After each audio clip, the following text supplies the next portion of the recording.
नमस्कार साथियों। हम अपने वीडियो में पिछली जो वीडियो की थी उसमें राजस्थान विश्वविद्यालय में जो बीए फर्स्ट ईयर में हिंदी साहित्य विषय में ढोला मारूरा दुहा जो रचना लगी हुई है उसके कुछ दोहे हैं, उन दोहों की व्याख्या शुरू की थी।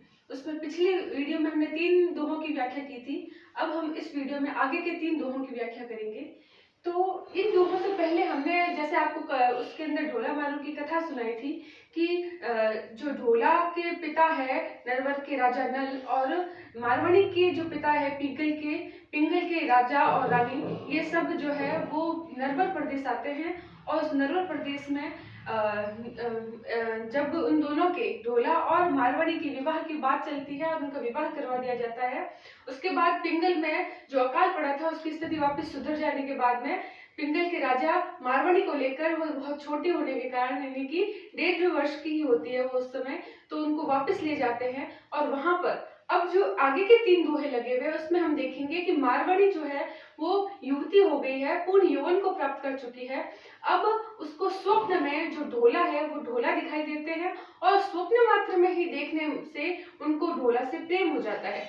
और उधर जो है वो ढोला का विवाह मालवणी से हो चुका है जो मालवा के राजा की पुत्री है।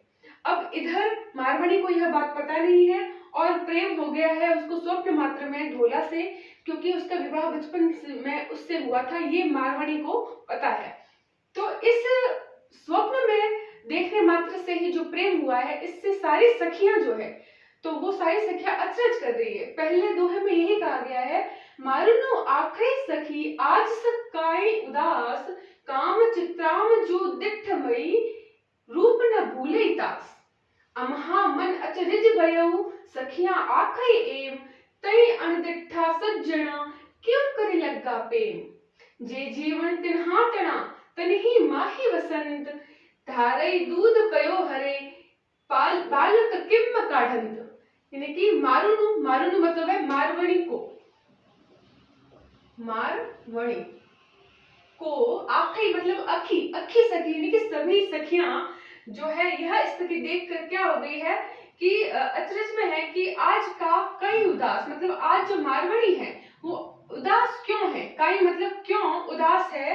काम चित्राम जुदिठमयी अर्थात जो मारवणी है उनको काम चित्राम अर्थात स्वप्न में ढोला के चित्र दिख जाने से, या जो स्वप्न में ढोला दिख जाने से, दिठमयी यानी कि दिखने से, रूप न भूले तास, तो उस रूप को जो है वो क्षण मात्र के लिए भी मारवाड़ी जो है भूल नहीं पा रही है। उसके न भूल पाने के कारण वो उदास है कि वह अपने प्रियतम ढोला से कब मिलेगी। तो इस उदासी को देखकर जो सारी सखियां हैं वो सारी सखियां मारवाड़ी को देख रही है कि ऐसा कैसे हो सकता है कि स्वप्न में देखने मात्र से ही जो मारवाड़ी है वो इतनी उदास हो गई है। अगला क्या कह रहा है, अम्हा मन अचरज भयउ, यानी कि उन जो सखियां हैं उन सखियों का जो मन है वो अचरज यानी कि आश्चर्य में, यानी कि आश्चर्यचकित हो जाता है, आश्चर्य में पड़ जाता है। सखियां आखई एम, सभी सखियां जो है यह बात सुनकर और देखकर जो है वो आश्चर्य में पड़ जाती है कि तई अनदिठा सज्जना, जिस सज्जन को, जिस साजन को जिसने बचपन में 1.5 साल की उम्र में जिसका विवाह हुआ था वो चीज उसको याद ही नहीं है और स्वप्न मात्र में उस ढोला के अपने सज्जन के दर्शन करने मात्र से ही उसको प्रेम हो गया है। क्यों करी लग्गा प्रेम, ऐसे कैसे कोई जो है अपने सज्जन से या फिर चित्र जो स्वप्न में देखकर प्रेम जो है वो किया जा सकता है। ये कौन सोच रही है, सखिया। जे जीवन तिन्हा तना, जो जिसका जीवन तिन्हा तना, जिसका जीवन जो है उसी के सहारे चलता है, तन ही माही वसन, और उसके तन मन में जो है वो ढोला जो है वो बस रहा है, तो उसका जीवन ही क्या है, ढोला ही है, तो वह उसको कैसे भूल सकती है।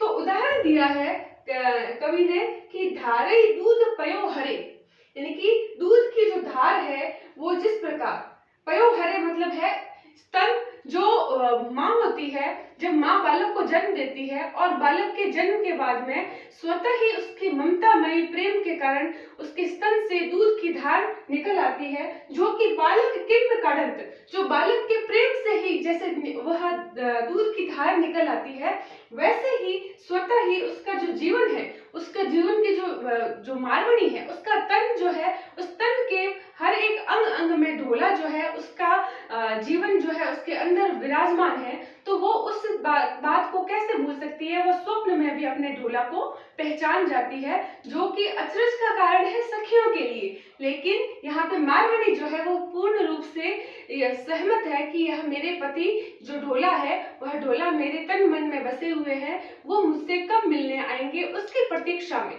अब हम देखेंगे कि जो ढोला मारूरा दुहा की आगे जो कथा होगी उसकी प्रतीक्षा में अब जो विरह मारवाड़ी सहन करेगी, जो विरह की स्थिति उसके ऊपर बीतेगी, उसका आगे के दोहों में चित्रण किया गया है। तो उसकी व्याख्या हम नेक्स्ट वीडियो में देखेंगे। धन्यवाद।